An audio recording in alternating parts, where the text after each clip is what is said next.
ఓం శాంతి. ఈరోజు Murali date 11 June 2026.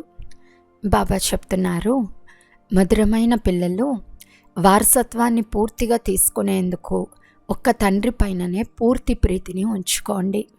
మీ ప్రీతి ఏ దేహదారులపై ఉండరాదు. ప్రశ్న: ఎవరైతే మన దైవీ సంప్రదాయం వారిగా ఉంటారో వారి బుద్ధిలో ఏ వాక్యం తిరుగుతూ ఉంటుంది? జవాబు: మీరు వారికి తండ్రిని స్మృతి చేసినందున వికర్మలు వినాశనమవుతాయి, దేవీ దేవతా ధర్మం స్థాపన అవుతుంది అని చెప్పినప్పుడు వారి ముందు ఈ వాక్యమే తిరుగుతూ ఉంటుంది. వారి బుద్ధిలో మేము దేవతలుగా తయారవ్వాలి, అలా అయ్యేందుకు మా ఆహార పానీయాలు శుద్ధంగా ఉండాలి అని మెదులుతూ ఉంటుంది. పాట: భోలానాథునికి సాటి అయినవారు. ఓం శాంతి. భోలానాథుని పిల్లలు ఎవరి ద్వారా వింటున్నారు? భోలానాథుని ద్వారా వింటున్నారు. భోలానాథుడు అని శివుణ్ణే అంటారు. వారి పేరే శివుడు.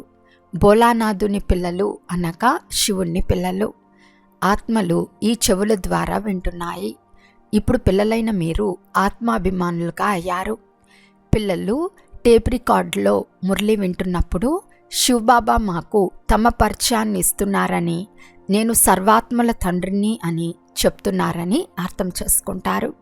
వారిని మీరు పరంపిత, పరం ఆత్మ లేక పరమాత్మ అని అంటారు. వారిని సదా ఫాదర్ అని అంటారు. వారు మన తండ్రి అని చెప్పేదెవరు? ఆత్మ. ఆత్మకిప్పుడు జ్ఞానం లభించింది. ఇతర మనుషు మాతృలెవ్వరికీ ఈ జ్ఞానం లేదు. ఆత్మలైన మనకు ఇరువురు తండ్రులు ఉన్నారు. ఒకరు సాకార తండ్రి, మరొకరు నిరాకార తండ్రి. వారు పరంపిత. ఈ జ్ఞానం ఇతరులెవ్వరూ ఇవ్వలేరు. తండ్రి తప్ప ఇతరులెవ్వరూ ఈ విధంగా అడగలేరు. మీరు పరంపిత, గాడ్ ఫాదర్ అని ఎవరిని అంటున్నారో వారెవరు? లౌకిక తండ్రా లేక పారలౌకిక తండ్రా? లౌకిక తండ్రిని గాడ్ ఫాదర్ అని అంటారా? హిందీలో పరంపిత అని అంటారు. వారు ఒక్క నిరాకారులు మాత్రమే. ఈశ్వరుడు, ప్రభువు లేక భగవంతుడు అని అన్నందున తండ్రి అని సిద్ధం కాదు. గాడ్ ఫాదర్ అను పదం చాలా బాగుంది. వారు మా గాడ్ ఫాదర్ అని ఆత్మ చెప్తుంది. లౌకిక తండ్రి కేవలం శరీరానికి మాత్రమే తండ్రి. మిమ్మల్ని అందరినీ మీకు ఎంతమంది తండ్రులు అని అడుగుతారు. ఒకరేమో లౌకిక తండ్రి, మరొకరు పారలౌకిక తండ్రి. ఇరువురిలో గొప్పవారెవరు? తప్పకుండా పారలౌకిక తండ్రే అని చెప్తారు. పతితులందరినీ పావనంగా చేయువారు పారలౌకిక తండ్రి అని వారికి మహిమ ఉంది. ఇది మీరు కూడా ఇప్పుడే తెలుసుకున్నారు. ప్రపంచంలో ఈ విషయం మరెవరికీ తెలియదు. అర్థం చేయిస్తున్నారు.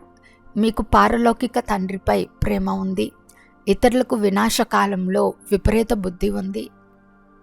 ఇది వినాశన సమయం. ఇప్పుడు అదే మహాభారత యుద్ధం ఇప్పుడు జరగనున్నది. విమానాలు, ట్యాంకులు మొదలైనవి ఒకరికొకరు సప్లై చేసుకుంటున్నారు. అందరికీ ఇస్తూ ఉంటారు. ధనం ద్వారా ఎవరికి ఏది కావాలో ఇస్తూ ఉంటారు. అప్పుగా కూడా తీసుకుంటారు. కనుక విమానాలు, ఫిరంగీలు మొదలైనవన్నీ కొంటారు. ఇవన్నీ చాలా ఖరీదు గలవిగా ఉంటాయి. విదేశస్తులు తయారు చేసి అమ్ముతూ ఉంటారు. భారతీయులు విమానాలు మొదలైన వాటిని అమ్మరు. ఈ వస్తువులన్నీ విదేశాల నుండి వచ్చాయి. కొన్న వస్తువులను తప్పకుండా ఉపయోగిస్తారు. పారివేటుకు కొనరు కదా. వారు వినాశకాలంలో విపరీత బుద్ధి గల యాదవ సంప్రదాయానికి చెందినవారు. వారు యూరోప్లో ఉంటారు. అందులో అందరూ వచ్చేస్తారు. భారతదేశం అవినాశి ఖండం, ఎందుకంటే ఇది అవినాశి తండ్రి జన్మస్థానం. పాత ప్రపంచం సమాప్తమైనప్పుడు తండ్రి వస్తారు. ఎప్పుడు నాశనం కాని చోటనే వారు జన్మ తీసుకుంటారు. తండ్రి వచ్చినందునే శివ జయంతి పండుగను జరుపుకుంటారు. కానీ శివబాబా ఎప్పుడు వస్తారో ఎవరికీ తెలియదు. వినాశనం కొరకు ఆయుధాలు మొదలైనవి తయారైనప్పుడే వారు వస్తారు. ఇప్పుడు తండ్రి చెప్తున్నారు, వారు యూరప్ వాసులు, యాదవ్ సంప్రదాయానికి చెందినవారు. వారు సత్యుగంలో ఉండరు. అక్కడ బౌద్ధులు, క్రైస్తవులు మొదలైన వారు ఎవరూ ఉండరు. ఇప్పుడు తండ్రి చెప్తున్నారు, వారిది వినాశకాలంలో విపరీత బుద్ధి. ఎందుకంటే వారు తండ్రి అయిన పరమాత్మను సర్వవ్యాపి అని అంటారు. మీది వినాశకాలంలో ప్రీతి బుద్ధి. మీరు తండ్రిని తెలుసుకున్నారు. మనం 84 జన్మలు తీసుకున్నామని మీకు తెలుసు. 84 జన్మలు తీసుకుని మీరు పాపాత్ములుగా, తమో ప్రధానంగా అయ్యారు. భారతవాసులు మాత్రమే 84 జన్మలు తీసుకున్నారు. ఇప్పుడు నాటకం పూర్తి అవుతుంది. అందరూ వాపస్ ఇంటికి వెళ్ళాలి. మీకు తండ్రి రాజయోగం నేర్పిస్తున్నారు. ఇది అందరి ఖయామత్ సమయం, అనగా మృత్యు సమయం. ఇప్పుడు ఆ యాదవులకు కూడా ఈశ్వరునిపై ప్రేమ లేదు. కనుక వినాశకాలంలో విపరీత బుద్ధి అని అంటారు. ఏ దేహదారి మనుషులపై ప్రీతి నుంచి రాదు. వారు కేవలం రచన మాత్రమే. వారి ద్వారా వారసత్వం లభించదు. సోదరునికి సోదరుని నుండి వారసత్వం లభించదు. ఇది మీకు బాగా అర్థం చేయించబడింది. పిల్లలైన మీకిప్పుడు వారిది వినాశకాలంలో విపరీత బుద్ధి అని, మీది ప్రీతి బుద్ధి అని తెలుసు. అందులో కూడా తీవ్రమైన ప్రీతి గలవారు, తండ్రిపై పూర్తి ప్రేమ కలిగి ఉంటారు. మనము బాబా నుండి 21 జన్మలకు స్వర్గ వారసత్వాన్ని తీసుకుంటాము. ఆ తండ్రి ఒక్కరు మాత్రమే సత్యం తెలుపుతారు. మనకు ఇతరులెవ్వరిపైన ప్రీతి ఉండరాదు. నూతన గృహం కట్టినప్పుడు ఆ కొత్త ఇంటిపై ప్రేమ కలుగుతుంది. పాత ఇల్లు పడిపోతుందని అర్థం చేసుకుంటారు. కనుక మనం కూడా పాత ప్రపంచం నుండి మనసును తెంచుతూ వెళ్తాము. రోజు రోజుకు వాయుమండలం చెడిపోతూ ఉంటుంది. గొడవలు జరిగే కొలిది ఇది ఇప్పుడు సమాప్తం అయిపోతుందని, మనం నూతన ప్రపంచానికి వెళ్తామని అర్థం చేసుకుంటారు. కనుక నూతన ప్రపంచాన్ని స్మృతి చేయాలి. బేహద్దు తండ్రిని, వారసత్వాన్ని స్మృతి చేయాలి. ఇతరులెవ్వరిని స్మృతి చేయరాదు. ఇతరులను స్మృతి చేయటం వలన ఏమీ లభించదు. మనుషులు భక్తి మార్గంలో చాలా స్మృతి చేస్తూ ఉంటారు. తల్లిదండ్రులను, బంధుమిత్రులను గుర్తు చేసుకుంటూ మళ్ళీ దేవీ దేవతలను ఎంతగానో స్మృతి చేస్తారు. నీటిలో స్నానం చేసి ఆ నీటిని పతిత పావని అని అంటారు. బాణం వేస్తూనే పాతాళ గంగ వచ్చినట్లు చూపిస్తారు. గంగాజలం నోట్లో వేస్తారు. కొంచెం గంగాజలం లభిస్తూనే ముక్తి పొందుకుంటామని భావిస్తారు. ఇక్కడ ఉన్నవి జ్ఞాన విషయాలని తండ్రి చెప్తున్నారు. మీరు కొద్దిగా జ్ఞానం విన్నా దాని ఫలం లభిస్తుంది. ఇది జ్ఞానం వినే విషయం. ఇది త్రాగే అమృతం కాదు. ఇది జ్ఞానం. భోగ్ రోజున అమృతం త్రాపిస్తారని భావించకండి. అవి తీయగా ఉన్న చక్కెర నీళ్లు మాత్రమే. ఇది జ్ఞానానికి సంబంధించిన విషయం. జ్ఞానము అనగా తండ్రిని, సృష్టి ఆది మధ్యాంతాలను తెలుసుకోవటం. ఈ సృష్టి చక్రం ఎలా తిరుగుతుందో 84 జన్మలు ఎవరు తీసుకుంటారో అర్థం చేసుకోవాలి. అందరూ 84 జన్మలు తీసుకోలేరు. మొట్టమొదట భారతవాసులే వస్తారు. వారు మాత్రమే పూర్తిగా 84 జన్మలు తీసుకుంటారు. దేవతలుగా ఉండిన వారే 84 జన్మలు పూర్తి చేసి పతితులుగా అవుతారు. తండ్రి వచ్చి మళ్ళీ ముళ్ళ నుండి పుష్పాలుగా చేస్తారు. మనుషులు దేహాభిమానంలోకి వచ్చి పంచవికారాల్లో కూరుకొని పోతారు. ఇప్పుడు ఇది రావణ రాజ్యం. సత్యుగం దైవీ రాజ్యంగా ఉండేది. శివబాబా స్వర్గాన్ని రచిస్తారు. అక్కడ సూర్యవంశీ లక్ష్మీనారాయణల రాజ్యం ఉండేది. ఇప్పుడు అది స్థాపన అవుతూ ఉందని మీకు తెలుసు. వినాశకాలంలో మీది ప్రీతి బుద్ధి. అందుకే మీరు విజయులుగా అవుతారు. విశ్వం అంతటిపై మీరు విజయం పొందుతారు. ఇది చాలా బాగా గుర్తుంచుకోవాలి. ఇప్పుడు కలియుగంలో ఉన్న భారతవాసులైన మనమే మళ్ళీ పరివర్తన చెంది స్వర్గంలోకి వెళ్తాము. పాత ప్రపంచాన్ని వదిలేయాలి. ఈ వికారీ సంబంధాలను బంధనాలని అంటారు. మీరు వికారీ బంధనాల నుండి నిర్వికారీ సంబంధంలోకి వెళ్తారు. మరుసటి జన్మలో మీరు వికారీ బంధనంలోకి రారు. అక్కడ నిర్వికారీ సంబంధాలు ఉంటాయి. ఈ సమయంలో అసురీ బంధనాలు ఉన్నాయి. నాకు శివబాబా పైన ప్రీతి ఉందని ఆత్మ చెప్తుంది. బ్రాహ్మణులైన మీకు బాబా పైన ప్రీతి ఉంది. ఎందుకంటే మీకు యథార్థం తెలుసు. తండ్రిని, సృష్టి చక్రాన్ని తెలుసుకుని ఇతరులకు అర్థం చేయిస్తారు. ఇతరులకు ఎంత తెలుపుతారో అంత చాలామందికి కళ్యాణం చేస్తారు. ఎవరు ఎక్కువగా అర్థం చేసుకుంటారో వారే వివేకవంతులు. వారే ఉన్నత పదవిని కూడా పొందుతారు. సేవ తక్కువగా చేస్తే పదవి కూడా తక్కువే పొందుకుంటారు. ఈ ప్రపంచమంతా పతితంగా ఉంది. ప్రతి ఒక్కరికి పతితుల నుండి పావనులుగా అయ్యే మార్గాన్ని తెలపాలి. స్మృతి ద్వారానే వికర్మలు వినాశనమవుతాయి. ఇక ఏ ఇతర ఉపాయమూ లేదు. ఎవరైతే దైవీ సంప్రదాయానికి చెందిన వారి బుద్ధిలో ఈ వాక్యం తిరుగుతూ ఉంటుంది. ఇవి యథార్థమైన విషయాలని, మేము తప్పకుండా దేవీ దేవతలుగా అవుతామని, మా భోజనం కూడా శుద్ధంగా ఉండాలని, దైవీ గుణాలు కూడా ఇక్కడే ధారణ చేయాలని, సర్వగుణ సంపన్నులుగా అవ్వాలని అర్థం చేసుకుంటారు. ఇప్పుడు మీరు అలా తయారవుతున్నారు. ఈ లక్ష్మీనారాయణులు దేవతలు. వీరికి నైవేద్యం సమర్పించినప్పుడు సిగరెట్ మొదలైనవి భోగ్గా ఉంచుతారా? సిగరెట్ తాగేవారు ఉన్నత పదవిని పొందలేరు. ఇది దైవీ పదార్థం కాదు. సిగరెట్ తాగితే లేక ఉల్లి వెల్లుల్లి తింటే ఇంకా క్రిందకు పడిపోతారు. ఇవి వదిలేస్తే ఆరోగ్యం చెడిపోతుందని అంటారు. తండ్రి చెప్తున్నారు, శివబాబాను స్మృతి చేయండి. అలవాట్లన్నీ వదిలేస్తే మీకు సద్గతి లభిస్తుంది. సిగరెట్ తాగే అలవాటు చాలా మందిలో ఉంటుంది. దేవతలకు ఎప్పుడూ ఇది నైవేద్యంగా పెట్టరని తెలుపుతున్నారు. కనుక మీరు దేవతల వల్లే ఇక్కడే తయారవ్వాలి. మీరు చీచీ పదార్థాలు తింటూ ఉంటే ఆ చెడు వాసన వస్తూ ఉంటుంది. సిగరెట్ లేక సారాయి తాగువారి నుండి దూరం నుండే దుర్వాసన వస్తూ ఉంటుంది. పిల్లలైన మీరు దైవీ గుణాలు ధారణ చేయాలి. వైష్ణవులుగా అవ్వాలి. విష్ణు సంతానం వలె అనగా మీరు దైవీ సంతానంగా అవుతారు. ఇక్కడ మీరు ఈశ్వర్య సంతానం. ఇది మీ సర్వోత్తమ జన్మ. దేవతల కంటే మీరు ఉత్తములు. మీరు ఇతరులను కూడా ఉత్తములుగా చేసేవారు. ఇది బేహద్ తండ్రి స్థాపించిన ప్రచార సంస్థ. క్రైస్తవ మిషనరీ ఉంది కదా, చాలామందిని తమ క్రైస్తవ ధర్మంలోకి పరివర్తన చేస్తారు. ఇది ఈశ్వర్య మిషనరీ. మీరు శూద్రుల నుండి బ్రాహ్మణ ధర్మంలోకి పరివర్తన చెంది తర్వాత దేవతా ధర్మంలోకి పరివర్తన అవుతారు. మనం శూద్రుల నుండి బ్రాహ్మణులుగా అయ్యామని మీకు తెలుసు. మీరు జీవించి ఉండే మరణించారు. తర్వాత వెళ్ళి దేవతలుగా అవుతారు. గర్భం ద్వారా జన్మిస్తారు. ఇక్కడ తండ్రి మిమ్మల్ని ధర్మాత్ములుగా చేసేందుకు ధర్మ సంతానంగా చేశారు. తండ్రి మిమ్మల్ని తమ వారిగా చేసుకున్నారు. పిల్లలకు తండ్రి నేర్పిస్తారు. మీరు మళ్ళీ బ్రాహ్మణుల నుండి దేవతలుగా అవుతారు.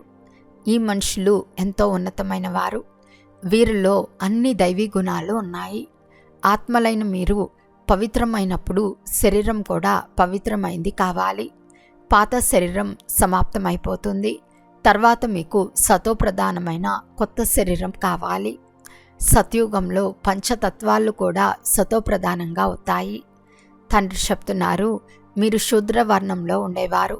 ఇప్పుడు మళ్ళీ బ్రాహ్మణ వర్ణం వారిగా అయ్యారు. తర్వాత దైవీ వర్ణంలోకి వస్తారు. 84 జన్మలు తీసుకుంటారు కదా. బ్రాహ్మణ వర్ణాన్ని మాయం చేసేశారు.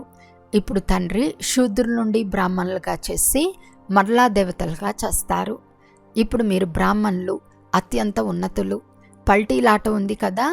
ఇప్పుడు బ్రాహ్మణులుగా ఉన్నారు. తర్వాత దేవతలు, క్షత్రియులు, మళ్ళీ బ్రాహ్మణులుగా అవుతారు. దీన్ని చక్రం అని అంటారు. ఇప్పుడు మీరు బ్రాహ్మణ వర్ణంలో ఉన్నారు. మీకు ఈ జ్ఞానం ఇప్పుడు మాత్రమే ఉంది. తర్వాత ప్రాలబ్ధం లభిస్తోంది. అక్కడ సదా సుఖంగా ఉంటారు. మీరు ఈ సమయంలో చేయు నంబర్వార్ పురుషార్థానుసారం 21 జన్మలకు సుఖం లభిస్తుంది. కొంతమంది రాజుల కుటుంబంలో, కొంతమంది ప్రజల్లోకి వెళ్తారు. రాజులు ఇళ్లల్లో చాలా సుఖం ఉంటుంది. తర్వాత కళలు తగ్గిపోతాయి. మీకు 84 జన్మల జ్ఞానం లభించింది. ఇదంతా స్మృతిలోకి వచ్చింది. తండ్రి వచ్చి తెలుపుతున్నారు, మధురాతి మధురమైన పిల్లలు, ఇప్పుడు మీకు 84 జన్మలు పూర్తయ్యాయి. కొంతమంది 84, కొంతమంది 80, కొంతమంది 60, కొంతమంది 50 జన్మలు తీసుకున్నారు. అందరికంటే ఎక్కువ సుఖం భారతవాసులైన మీరే అనుభవిస్తారు. ఈ డ్రామాలో మీరు ప్రసిద్ధమైన వారు. మీరు దేవతల కంటే శ్రేష్టమైన వారు. మనమే పూజ్యులుగా అవుతామని మీకు తెలుసు. సత్యుగంలో మనం ఎవరిని పూజించము. మనల్ని ఎవరు పూజించరు. అక్కడ మనం పూజ్యులుగానే ఉంటాం. తర్వాత కళలు తగ్గిపోతాయి. మనం పూజ్యుల నుండి మళ్ళీ పూజారులమై తల వంచి నమస్కరిస్తూ ఉంటాము. ద్వాపర యుగంలో మనం పూజారులు కావటం మొదలవుతుంది. చివరిలో మళ్ళీ అందరూ వ్యభిచారులుగా అవుతారు, అనగా అందరినీ పూజిస్తారు. ఈ శరీరం 5 తత్వాలతో తయారైంది. దానిని ఎవరైనా పూజిస్తే దాన్ని భూత పూజ అని అంటారు. ప్రతి ఒక్కరిలో 5 భూతాలున్నాయి. మొదటిది దేహాభిమాన భూతం, తర్వాత కామము, క్రోధము అనే భూతాలు. భూత సాంప్రదాయం అన్నా అసురీ సాంప్రదాయం అన్నా ఒకటే. తండ్రి వచ్చి మళ్ళీ దైవీ సాంప్రదాయాలుగా చేస్తారు. తండ్రి భూతాల నుండి విడిపించేందుకు వస్తారు. తమలో యోగం జోడింపచేసి దేవతలుగా చేస్తారు. గురునానక్ కూడా పరంపిత పరమాత్మ మనుషుల నుండి దేవతలుగా చేస్తారని మహిమ చేశాడు. వారే పతితులను పావనంగా చేయువారు. అచ్చా, మధురాతి మధురమైన అపురూపమైన పిల్లలకు మాతాపిత బాప్తాతాల ప్రియ స్మృతులు మరియు గుడ్ మార్నింగ్. ఆత్మిక పిల్లలకు ఆత్మిక తండ్రి నమస్తే. ఆత్మిక తండ్రికి ఆత్మిక పిల్లల యొక్క ప్రియ స్మృతులు మరియు నమస్తే నమస్తే నమస్తే. ధారణ కొరకు ముఖ్య సారము. ఫస్ట్ పాయింట్, బ్రాహ్మణుల నుండి దేవతలుగా అయ్యేందుకు చీచీ అలవాట్లు ఏవైతే ఉన్నాయో అవన్నీ వదిలేయాలి. శూద్రులను బ్రాహ్మణ ధర్మంలోకి పరివర్తన చేసి దేవతలుగా చేసేందుకు ఈశ్వర్య ప్రచార సంస్థలో సహయోగులుగా అవ్వాలి. సిగరెట్, సారాయి మొదలైన మురికి అలవాట్లన్నిటినీ తొలగించి వేయాలి. సెకండ్ పాయింట్, ఈ వినాశకాల సమయంలో ఒక్క తండ్రితోనే సత్యమైన ప్రీతిని ఉంచుకోవాలి. పాత ఇల్లు పడిపోనున్నది కనుక దీని నుండి మనసును తొలగించి కొత్త ఇంటితో జోడించాలి. వరదానము: శ్రేష్ఠ కర్మల ద్వారా స్మరణకు యోగ్యంగా తయారయ్యే యుక్తియుక్త భవ. మీరు చేసే ఒక్కొక్క కర్మ ఎంత శ్రేష్టంగా ఉంటుందో అంతగానే శ్రేష్ఠ ఆత్మల్లో స్మరణ చేయబడతారు. భక్తిలో నామస్మరణ చేస్తారు. కానీ ఇక్కడ ఎవరైతే శ్రేష్టమైన ఆత్మలు ఉన్నారో వారి గుణాలు మరియు కర్మలను ఉదాహరణగా చేసుకునేందుకు స్మరణ చేస్తారు. కనుక మీరు శ్రేష్ఠ కర్మల ఆధారంపై స్మరణకు యోగ్యంగా అవుతూ ఉంటారు. అందుకు యోగయుక్తంగా అవ్వండి. యోగయుక్తంగా అయినందున ప్రతి సంకల్పం, మాట లేక కర్మ తప్పకుండా యుక్తియుక్తంగా జరుగుతుంది. వారి ద్వారా అయుక్త కర్మ లేక సంకల్పం జరగదు. ఇది కూడా కనెక్షనే. స్లోగన్: నిమిత్తము మరియు నిర్మాణ చిత్తము. ఇదే సత్యమైన సేవాదారి యొక్క లక్షణము. అవ్యక్త సూచన: సదా హర్షితంగా ఉండేందుకు మీ నేచర్ను సరళంగా చేసుకోండి. సహనశీలంగా అవ్వండి.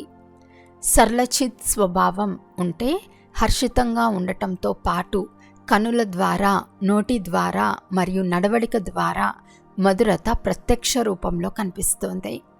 ఎప్పుడు నోటి ద్వారా కటు వచనాలు వెలువడవు. వారి మనసు, బుద్ధి, మాట అన్నీ ఒకే సమానంగా ఉంటాయి. మనసులో ఒకటి, మాటలో మరొకటి. ఇది సరళత యొక్క గుర్తు కాదు. సరళ స్వభావం గలవారు సదా నిర్మాణ చిత్తులుగా, నిరహంకారులుగా, నిస్వార్థంగా ఉంటారు. అచ్చా, ఓం శాంతి.